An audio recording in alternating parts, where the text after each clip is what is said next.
기도하시겠습니다. 하나님 아버지, 은혜를 감사합니다. 주님의 은총 가운데 하루를 보내게 하시고 말씀 앞에 죄를 세워주시니 또한 감사를 드립니다.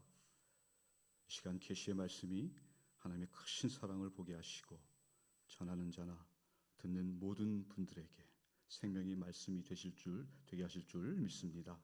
감사합니다. 사랑합니다. 예수님의 이름으로 기도드립니다. 아멘.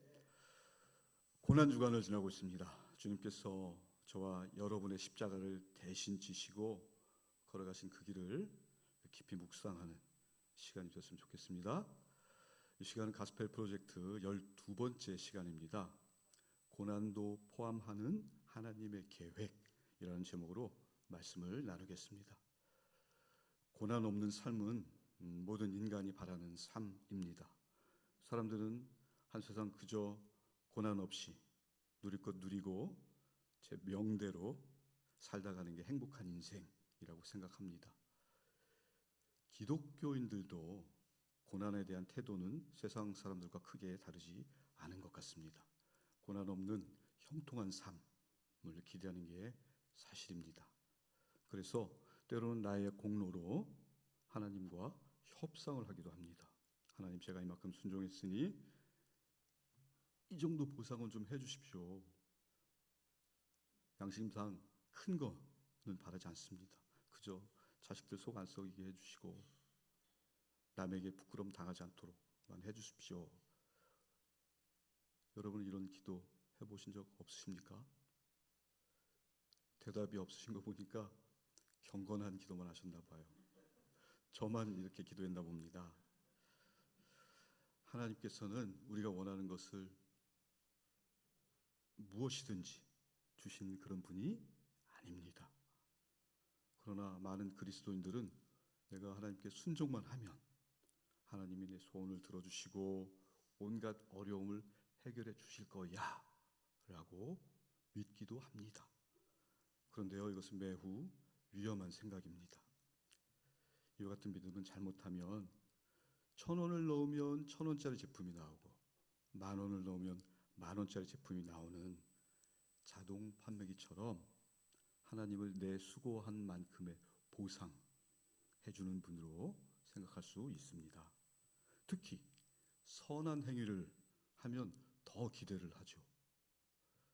저는 전파 선교사도 하고요, 일주일에 2번씩 양로원 가서 어르신들 돌보고요, 또 컴패션에서는 아이를 2명이나 섬기고 후원하고 있습니다. 하나님, 저 보이시죠? 근데 이런 일들은 정말 매우 잘하는 일입니다.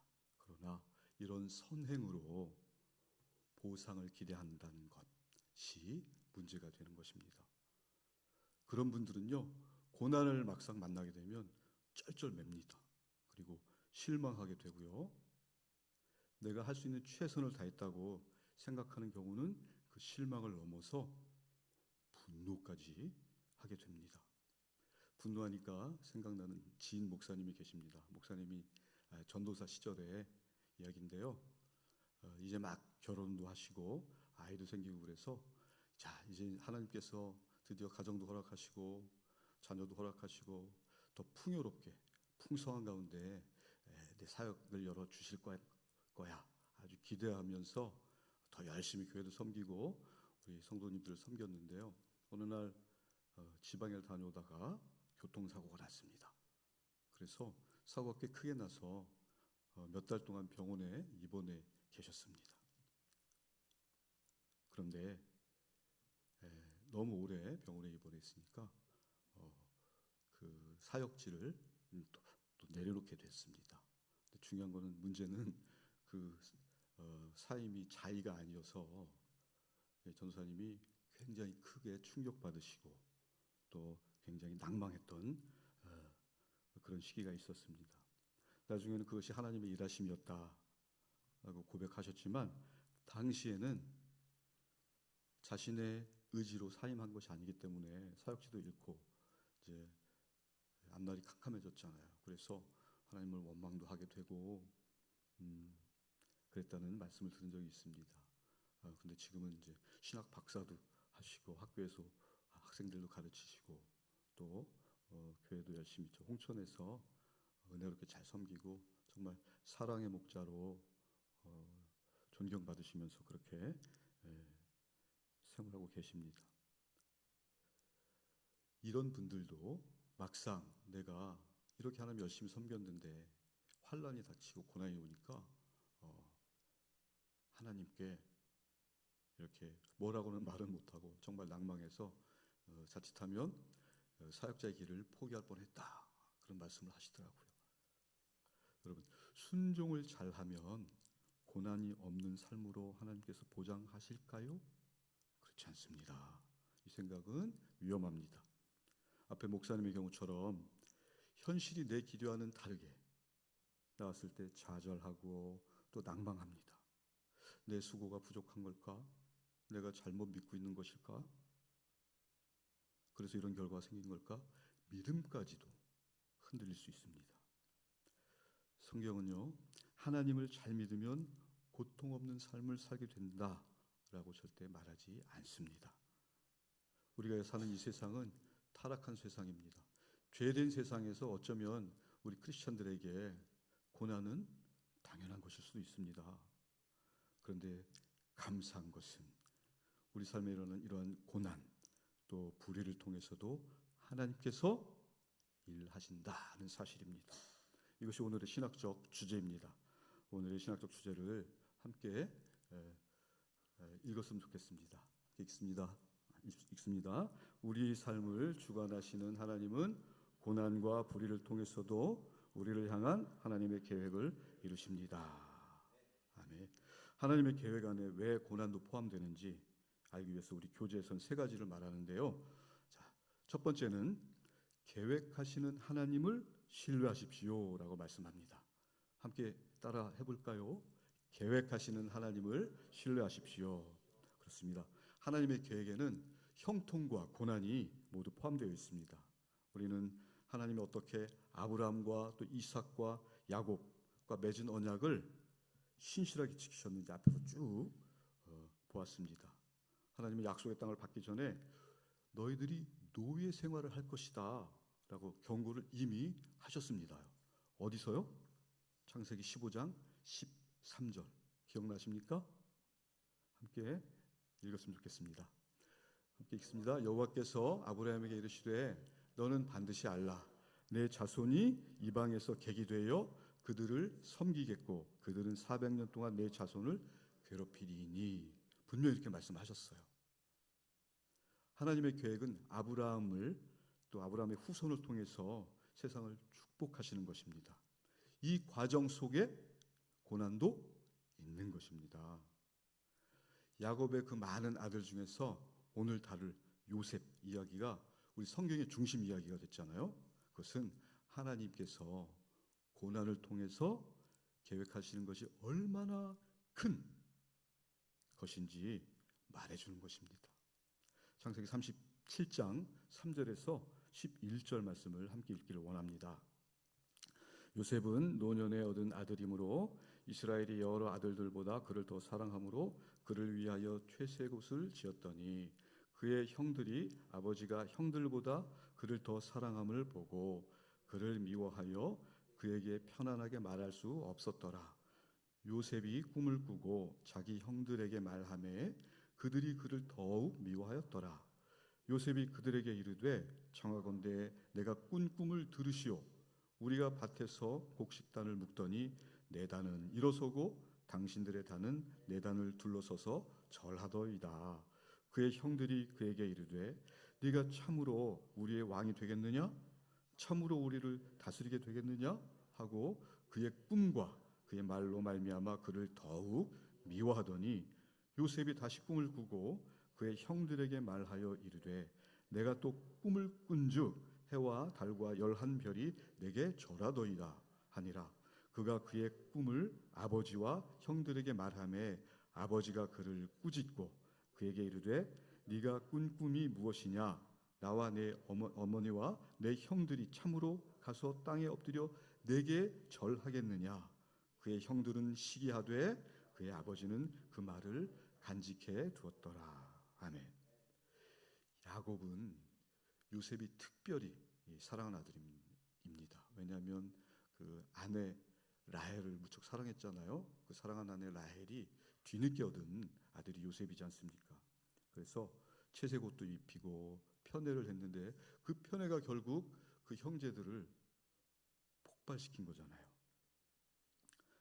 부모와 형들이 자신에게 절한다 소리는 정말 듣기 거북한 이야기이지만 하나님께서 분명히 꿈을 통해서 하나님의 계획을 나타내신 그림은 확실한 것입니다. 그런데 여기서 질문이 생깁니다, 여러분. 요셉이 이 꾼 꿈을 형제들과 아버지에게 말한 것이 잘한 것일까요? 아니면 잘 못한 것일까요? 여러분들 생각은 어떠십니까? 성경에는 잘했다, 잘못했다라고 나와 있지 않습니다. 중요한 것은 그것을 하나님께서 계획하셨다는 것입니다. 하나님의 계획은 아브라함의 후손을 통해서 온 세상을 축복하시는 것이었습니다. 요셉과 꿈이라는 그 매개를 통해서 그것을 이루시는 것입니다. 이스라엘뿐만 아니라 그 주변 민족들까지 다 구원하셨습니다. 요셉에게는 정말 고단한 삶이었지만 그 어려운 상황을 사용하셔서 결국에는 요셉을 높이시고 많은 사람을 구원하신 것이 하나님의 계획인 것입니다. 그런데 여기서 형들을 한번 잠깐 살펴보기를 원합니다. 자, 형들은 정말 못난 짓을 했죠. 그런데 그의 형들을 통해서도 우리가 배울 점이 있다는 것입니다. 그것이 무엇일까요? 그것은 하나님의 계획이 내 마음에 들지 않더라도 우리들 생각보다 더 훨씬 신뢰할 만하다는 것을 그 형들이 인정했다는 것입니다. 형들은요, 아버지는 왜 요셉만 사랑할까? 마음에 들지 않았어요. 왜 우리가 걔한테 절을 해야 되지? 납득할 수도 없었습니다. 그러나 이 모든 일이 하나님의 계획이었다는 것을 깨닫고 그것을 인정하며 하나님을 신뢰했다는 것입니다. 못난 형들에게도 배울 점이 있죠? 그렇습니다. 여러분, 우리가 요셉의 형들처럼 다른 사람들의 어떤 손길이나 삶에서 하나님이 일하심을 우리가 볼 경우에 여러분들은 어떤 생각 드십니까? 내 옆에 사람, 심지어 나보다 특별히 잘난 것 같지 않은데 그 사람을 통해서 하나님이 막 역사하시는 거예요. 그리고 그 사람을 통해서 하나님이 일하시는 것이 아주 뚜렷하게 보이는 것입니다. 그럴 때 여러분들은 어떤 생각이 드십니까? 부러우시죠? 그렇습니다. 부러워합니다. 그런데 그 모습이 너무 부러워서 나도 막 하고 싶은 거예요. 하나님이 시키지도 않은 것을 하나님의 뜻과는 상관이 없는데 내 뜻이 하나님의 뜻이다 라고 주장하며 그것이 내 의를 세우는 것이거든요. 그렇게 해서 하나님의 계획과 하나님의 의지와는 상관없이 내가 내 마음대로 막 하는 경우가 있습니다. 예를 한번 들어볼까요? 제가 조금 과장되게 말씀을 한번 드려볼게요. 우리 목사님이 설교를 너무 잘하시니까 어떤 사람이 목사님 설교를 이렇게 딱 듣고 자기도 하고 싶은 거예요. 마침 교회도 가기 싫었던 그런 상황이었어요. 그래서 교회를 안 가고 사람들을 집에다 모아놓고 AI를 딱 열어놓고 막 설교를 합니다. 여러분, 어떤 결과가 나타날까요? 그 사람은 교회를 의도했죠. 교회를 안 가고 집에서 내가 교회를 같이 하고 싶다. 그러나 그것은 교회가 되지 않죠. 교회 놀이를 한 거죠. 자, 이것을 조심해야 됩니다. 내 파편적으로 있었던 지식 가지고 사람들을 불러서 이제 비판을 주로 합니다. 이 교회는 이래서 잘못됐고 이 세상은 이렇게 잘못됐고 또 이 사람은 이래서 잘못됐고 그러니까 사람들이 가려운 데를 막 긁어주니까 막 호응해요. 호응하고 더 우쭐해서 이런 일들 계속 반복하죠. 무슨 말씀인지 이해가 되십니까? 목사님을 통해서 나타나는 하나님의 은혜, 하나님의 손길을 내가 한번 너무 부러워서 내가 그걸 해보고 싶은 거예요. 그러다가 2단, 3단으로 가게 되는 것입니다. 대부분의 이단들이 그렇게 출발을 합니다. 이 AI 시대를 맞아서 또 새로운 이단이 이렇게 등장했습니다. 사진을 한번 저 보시면 이제 챗GPT, 그다음에 뭐 제미나이, AI 인공지능 있잖아요. 자, 저 그림이 저 사진은 저랑 같이 이제 스터디하는 목사님께서 이렇게 알려주신 건데, 그 목사님은 이제 합동측 목사님이신데 연세대학교하고 또 총신에서 이제 신학을 하시고 미국에서 사역을 하시다가 희한하게 우리 교단에 이번에 위임 목사님으로, 또 전통 있는 교회의 위임 목사님으로 청빙이 되셔서 저와 같이 목사 옷을 준비하고 있습니다. 그것이 청목 과정이라는 것이거든요. 근데 미국에서 20년 넘게 목회를 하던 분도 이렇게 새롭게 검증을 거치는 것입니다. 하나님께서 우리 목사님들을 10년 이상 신학을 시키시고 또 신뢰할 수 있는 신학교에서 전도사부터 키우시고 또 말씀과 기도로 날마다 새롭게 계시해 주시고 성령으로 인도하셔서 성도들이 이단에 빠지지 않게 붙들어 주시고 또 성도들 사랑하는 마음을 부어주셔서 매일 양육하는 이 모든 것이 목사님을 통한 하나님의 계획하심입니다. 자기 뜻대로 내 뜻이, 내 의지가 하나님의 뜻인 것 마냥 이렇게 내 의를 세워서 하는 경우는 굉장히 위험하다라는 말씀을 드리는 거예요. 그래서 이렇게 하나님의 손길이 다른 사람들에게 나타나는 것을 요셉의 형들처럼 그것이 하나님의 뜻이고 계획이었구나 순응하고 항복하고 인정하고 깨닫는 은혜가 있어야 된다, 그 말씀을 드리고 싶은 것입니다. 자, 두 번째는요, 준비시키는 하나님을 신뢰하십시오 라고 되어 있습니다. 함께 읽어볼까요? 준비시키는 하나님을 신뢰하십시오. 준비시키는 하나님. 요즘 최고의 애국자가 누구입니까? 손흥민 선수죠. 자, 손흥민 선수가 왜 이렇게 축구를 잘하냐면 왼발, 오른발, 양쪽 발을 다 잘 차기 때문에 그래요. 그런데 이 손흥민 선수가 왼발, 오른발을 잘 차게 된 이유는 그의 아버지 손정훈 감독이라는 분이 어릴 때부터 양발을 쓰도록 준비하고 훈련을 시켰기 때문에 그래요. 예를 들어서 양말을 신을 때도 왼발 먼저 신기고 바지를 입을 때도 왼쪽 바지를 입히고, 그 다음에 어릴 적에 이제 축구화 같은 경우에 보면 발등을 덮는 부분이 있거든요. 거기에다 압정을 박아놔가지고 오른발로 탁 치면 공을 차면 따끔하게 해서 오른발을 못 쓰게 왼발로 찰 수 있게, 그렇게 해서 어릴 적부터 그거를 미리 준비하고 양발을 찰 수 있도록 가르쳤던 것입니다. 미리 준비하는 것이죠. 그리고 손흥민 선수가 이제 함부르크 구단인가요? 거기에서 선수 생활할 때는 공식 훈련이 끝나면 꼭 아버지와 같이 왼발로 슈팅을 500개, 오른발로도 500개, 이것을 꼭 맞춰야 그날 일과를 마치는 그런 루틴을 가지고 운동을 했다고 합니다. 이것은 무엇을 말씀합니까? 어릴 때부터 준비해야 된다. 그러니까 준비가 얼마나 중요한 것인가를 말씀해주고 있는 것입니다. 하나님께서 하나님의 계획을 위해 요셉의 고난을 사용하셔서 요셉을 준비시킨 것입니다. 창세기 37장 23절에서 28절을 함께 읽도록 하겠습니다. 요셉이 형들에게 이르매 그의 형들이 요셉의 옷 곧 그가 입은 채색 옷을 벗기고 그를 잡아 구덩이에 던지니 그 구덩이는 빈 것이라 그 속에 물이 없었더라. 그들이 앉아 음식을 먹다가 눈을 들어본즉 한 무리의 이스마엘 사람들이 길르앗에서 오는데 그 낙타들의 향품과 유향과 모략을 싣고 애굽으로 내려가는지라. 유다가 자기 형제에게 이르되 우리가 우리 동생을 죽이고 그의 피를 덮어둔들 무엇이 유익할까? 자, 그를 이스마엘 사람들에게 팔고 그에게 우리 손을 대지 말자. 그는 우리의 동생이요 우리의 혈육이니라 하매 그의 형제들이 청종하였더라. 그때에 미디안 사람 상인들이 지나가고 있는지라.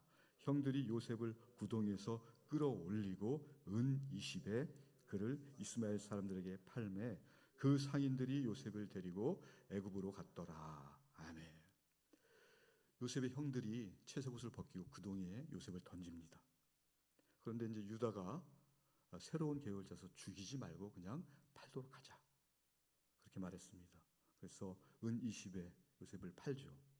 그리고 아버지에게는 들짐승들이 요셉을 해쳤다라고 거짓말을 합니다. 이런 사건을 보면 여러분 어떤 생각이 드십니까? 너무 황당하고 정말 악한 그런 모습들을 볼 수 있지 않습니까? 납치하고 감금하고 살인모의하고 또 인신매매까지 어마어마한 범죄를 저지르고 있는 불법의 현장입니다. 그런데요, 이런 불의가 하나님의 계획을 이루기 위한 과정의 일부였습니다. 여러분 놀랍지 않습니까? 하나님의 이 놀라운 구원 계획으로 이스라엘과 많은 사람들이 구원을 받게 된 것입니다. 이것이 바로 고난 가운데 요셉을 준비하셔서 하나님의 구원 계획을 이루신 것입니다. 혹시 여러분들 두고 있는 고난이 있습니까? 그 고난들을 내 행복한 미래를 위한 도전으로 받아들이십시오. 오늘 요셉처럼 나에게 하나님께서 반드시 복을 주실 터인데 그 복을 잘 감당할 수 있도록 고난을 가지고 내 그릇을 더 단단하게 만들고 내 그릇을 더 확장하는 그런 계기로 삼아야 한다. 그것이 준비시키는 하나님을 신뢰하는 우리들의 모습인 것입니다. 자, 마지막 세 번째로 보이지 않는 중에 임하시는 하나님을 신뢰하십시오. 함께 읽도록 하겠습니다. 보이지 않는 중에 임하시는 하나님을 신뢰하십시오. 아멘. 창세기 39장 10절에서 23절, 좀 길지만 함께 읽겠습니다. 여인이 날마다 요셉에게 청하였으나 요셉이 듣지 아니하여 동침하지 아니할 뿐더러 함께 있지도 아니하니라. 그러할 때에 요셉이 그의 일을 하러 그 집에 들어갔더니 그 집 사람들은 하나도 거기에 없었더라. 그 여인이 그의 옷을 잡고 이르되 나와 동침하자. 그러나 요셉이 자기의 옷을 그 여인의 손에 버려두고 밖으로 나가매 그 여인이 요셉이 그의 옷을 자기 손에 버려두고 도망하여 나감을 보고 그 여인의 집 사람들을 불러서 그들에게 이르되 보라, 주인이 히브리 사람을 우리에게 데려다가 우리를 희롱하게 하는도다. 그가 나와 동침하자고 내게로 들어오므로 내가 크게 소리 질렀더니 그가 나의 소리질러 부름을 듣고 그의 옷을 내게 버려두고 도망하여 나갔느니라 하고 그의 옷을 곁에 두고 자기 주인이 집으로 돌아오기를 기다려 이 말로 그에게 말하여 이르되 당신이 우리에게 데려온 히브리 종이 나를 희롱하려고 내게로 들어왔으므로 내가 소리질러 불렀더니 그가 그의 옷을 내게 버려두고 밖으로 도망하여 나갔나이다. 그의 주인이 자기 아내가 자기에게 이르기를 당신의 종이 내게 이같이 행하였다 하는 말을 듣고 심히 노한지라. 이에 요셉의 주인이 그를 잡아 옥에 가두니 그 옥은 왕의 죄수를 가두는 곳이었더라. 요셉이 옥에 갇혔으나 여호와께서 요셉과 함께 하시고 그에게 인자를 더하사 간수장에게 은혜를 받게 하심에 간수장이 옥중 죄수를 다 요셉의 손에 맡김으로 그 재반 사물을 요셉이 처리하고 간수장은 그의 손에 맡긴 것을 무엇이든지 살펴보지 아니하였으니 이는 여호와께서 요셉과 함께 하심이라. 여호와께서 그를 범사에 형통하게 하셨더라. 아멘. 자, 요셉은 드디어 유혹을 이기고 하나님 앞에서 신실함을 지켰습니다. 사람의 눈이 아니라 하나님의 눈을 의식했기 때문에 요셉은 이 유혹을 이길 수 있었습니다. 여러분, 아무도 없는 장소에서 하나님 앞에 서 있는 그런 신앙을 무엇이라고 합니까? 여러분 아시죠? 코람데오. 하나님 앞에 서 있다. 그런 요셉에게 하나님이 복을 주시죠. 모함을 당해서 감옥에 갇혔어도 간수가 모든 죄수를 요셉에게 맡겼고 이번에도 하는 일마다 형통했습니다. 하나님이 함께 하셨기 때문입니다. 하나님께서 함께 하시면 고난이 없는 것이 아니라 그 고난으로 우리를 높이십니다. 우리의 소망은 우리에게 나쁜 일이 일어나지 않는 것, 그것을 막아주도록 하나님께 간구하는 것이 아니라 사나 죽으나 영원히 함께 하시는 하나님과 함께하는 것입니다. 사나 죽으나. 혹시 하나님이 나와 동행하지 않는다고 느낀 적이 있으신가요? 아무리 기도해도 기도 응답은 없고, 그럴 때는 그런 생각을 가질 수 있습니다. 반대로 또 기도가 응답되었을 때는 하나님의 임재가 강하게 느껴진다, 그렇게 생각이 들기도 합니다. 즉, 상황이 좋을 때는 하나님이 함께 하시는 것 같고, 상황이 좋지 않을 때는 하나님이 떠나셨다 고 생각하는 것은 내 기분으로 하나님을 판단하는 것입니다. 요셉은 상황적으로 봐서도 고난을 당했어요. 그리고 버림받은 것처럼 보였습니다. 여지없지 않습니까? 그러나 요셉은 내 생각으로 판단하지 않았습니다.